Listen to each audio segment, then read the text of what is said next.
America is in the middle of the worst public health crisis she has ever seen. Accidental overdose is the #1 cause of injury death in our country. The age of first use of drugs and alcohol is lower than it has ever been. Someone dies of a drug overdose every 9 minutes. About 120 people every single day.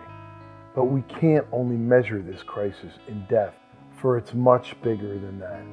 Over 17,000 people go to emergency rooms on a daily basis. Over 4,000 of those daily visits are for pharmaceutical drugs. Over 200 of those visits are for children under the age of 18 every single day. This is a problem. It's our most serious health problem, and for years we've been talking about it, casting blame, looking for answers, wondering how we got here, sweeping it under the rug, allowing stigma to get in the way of real solutions. Well, there are real solutions to this problem. But if we as a country continue to accept these social costs, this loss of life, the misbelief that we can't do something about it, we will never see an end to this epidemic. Everyone, and I mean everyone, must collaborate to solve this problem. Everyone has to be at the table. Everyone has to work together. We cannot piecemeal our way through this. There must be systemic and far-reaching changes. They must happen now, for this is truly an epidemic.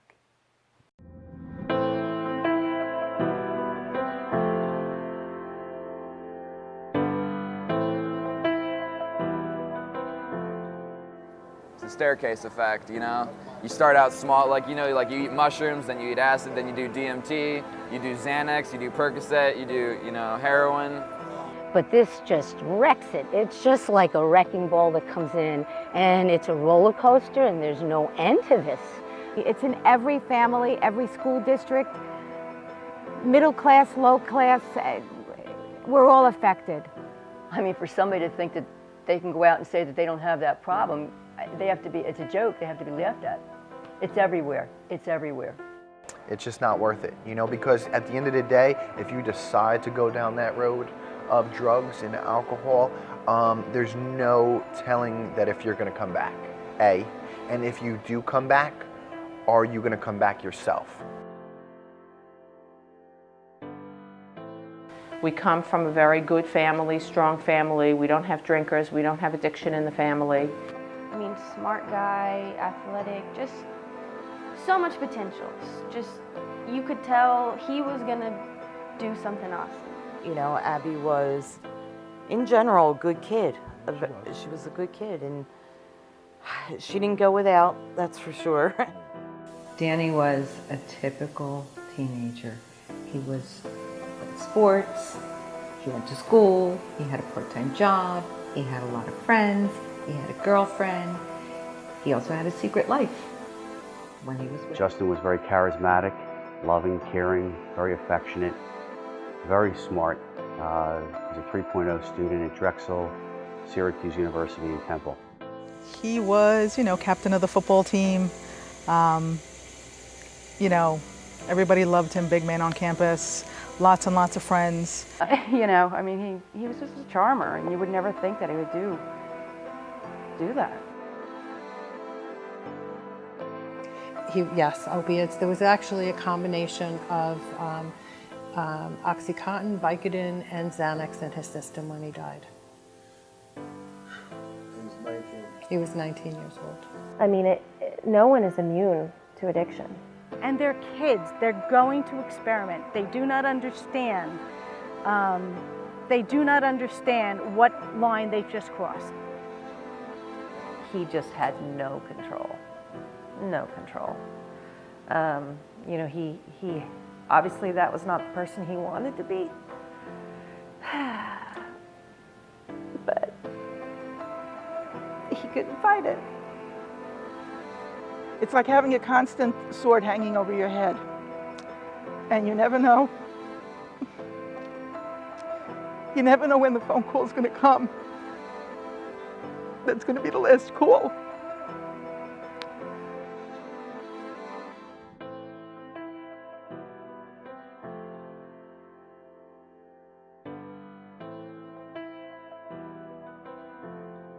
you might make the choice to do it the first time, but with opiates, you know, or heroin specifically, you're done. I mean, you're hooked.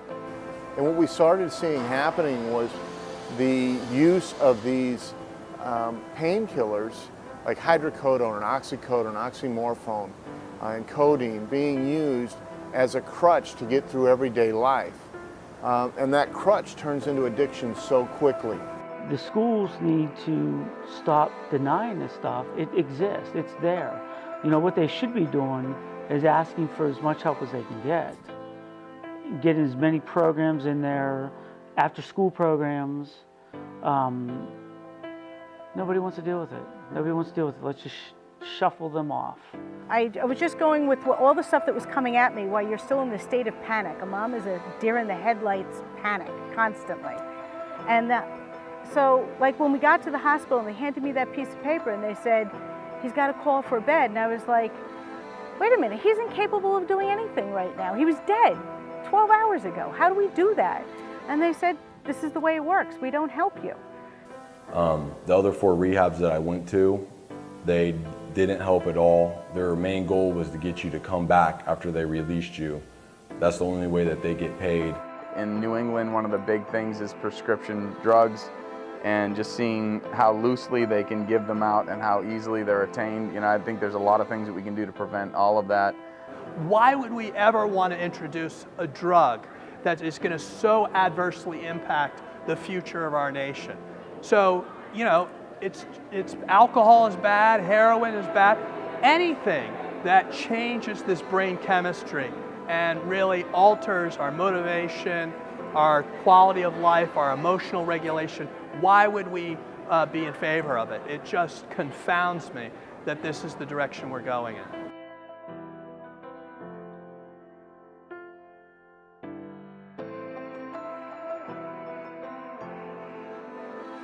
When you're playing Russian roulette, you know what I mean, with opioid prescription painkillers, you know, you're playing Russian roulette with your life. It's devastating across the board, and I don't think anyone's stepping back far enough yet to look at what that big picture is. We all should be concerned about it because it's our loved ones, our parents, our brothers and sisters, and our children. This is everybody in America who is affected by this. So there are a lot of myths and misconceptions, and I think really the question is, are we going to learn from our mistakes from the legalization of alcohol and tobacco? If you really can get a hold of the kids at a good age, around 7, 8, 9, 10 years old, and teach them what self-worth and self-value is all about, you can prevent it. You cannot use a siloed approach to addressing this problem. You cannot ask teachers to address this problem for you. You cannot ask law enforcement to address this problem. You can't ask parents to just be better parents and we're gonna solve this problem. It doesn't work that way. Unfortunately, there's so many influences on young people and even adults that need to be addressed. And so through, I think, working together and changing the norms and educating and changing policy, we can make an effect on this. But I think it's going to take everyone getting informed and doing their part. In my opinion, this is about being involved. This is about going to those community forums, listening to people talk about like the problem, but then standing up when the time is right and saying, okay, well, what are we going to do about this? Like, what are we going to be doing on a community level? And in order to do that on a community level, that requires us as individuals to be involved. That means that we have a responsibility for ourselves and for the people that we love and our communities as a whole and society as a whole to do something different. And to focus on the solution and figure out what that solution is. And if we don't do that, we're gonna see people die. You know, kids are gonna keep dying, people are gonna keep dying, and if we're part of the problem, then we're not part of the solution, and it's time to be part of the solution.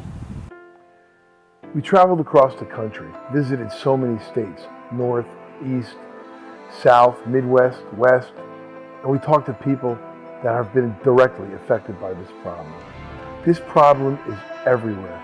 Every community, every socioeconomic, every demographic. It's affecting everyone. It's an American epidemic.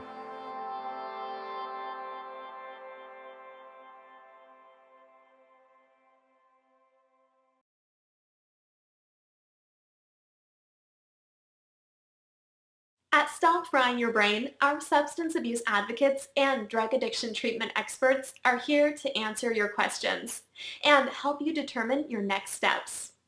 We're comprised of industry leaders who believe in integrated, outcome-based treatment methods. Our organization is dedicated to treating people, not just addiction. We understand that recovery and rehabilitation does not have a one-size-fits-all solution. The issues and factors that contribute to addictive and compulsive behaviors are as unique as the individuals who seek our guidance. Our programs are developed to focus on the whole person, to find the roots of addiction and substance abuse issues, and not just address the symptoms. Please click on the link below, and we will get right back to you. Thank you. StopFryingYourBrain.com is a network of substance abuse and addiction recovery experts gathered to act as your research specialist, your preliminary treatment advocate, and your recovery consultant. We are a first step to making the difficult decisions surrounding a personalized plan for drug rehabilitation and addiction therapy. Our services range from maintaining a clearinghouse of educational and crisis management tools to live substance abuse interventions, from intensive inpatient treatment programs to comprehensive long-term outpatient treatment options. Our methods are designed to provide solutions for even the most complicated circumstances. We're here to listen, strategize, and advise.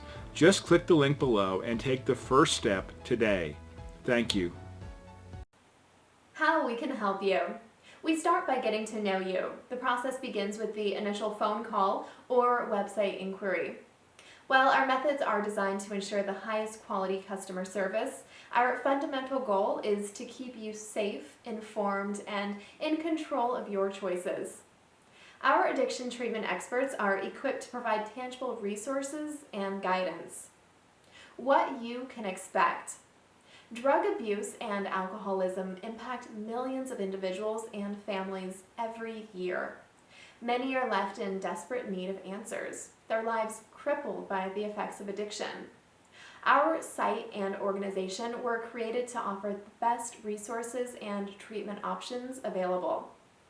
Overcoming addiction requires education, community, help, and a long-term treatment plan. Together, these greatly increase your chances of recovery success. It begins with research. The process of finding the right treatment program is a daunting one, and we can tell you from experience that not all treatment centers are created equally. We are researchers. We are clinical and medical professionals dedicated to sifting through this endless pile of options to find the most reputable of establishments. This information helps us create the kind of treatment plans that offer our clients the best chance for long-term recovery success. Our research is intensive and ongoing. We look forward to sharing our findings with you. Just click on the link below. Thank you.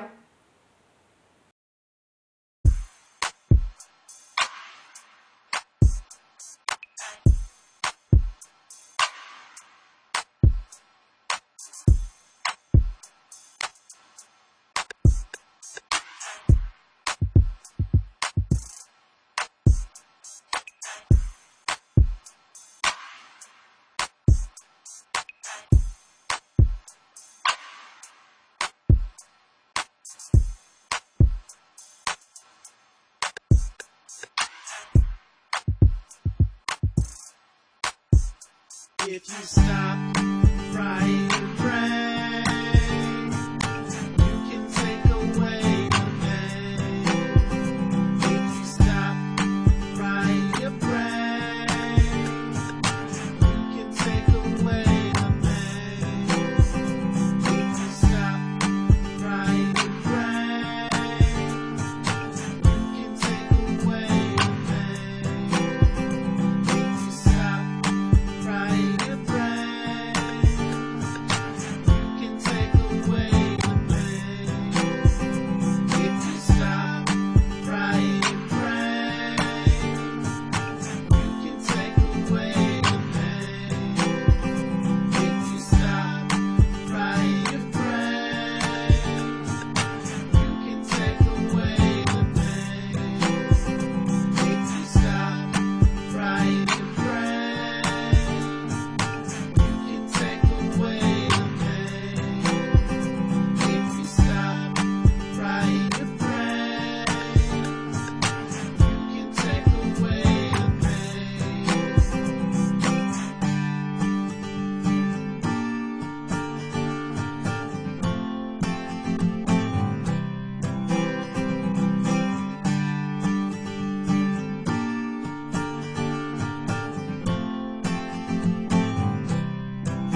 www.stopfryingyourbrain.com.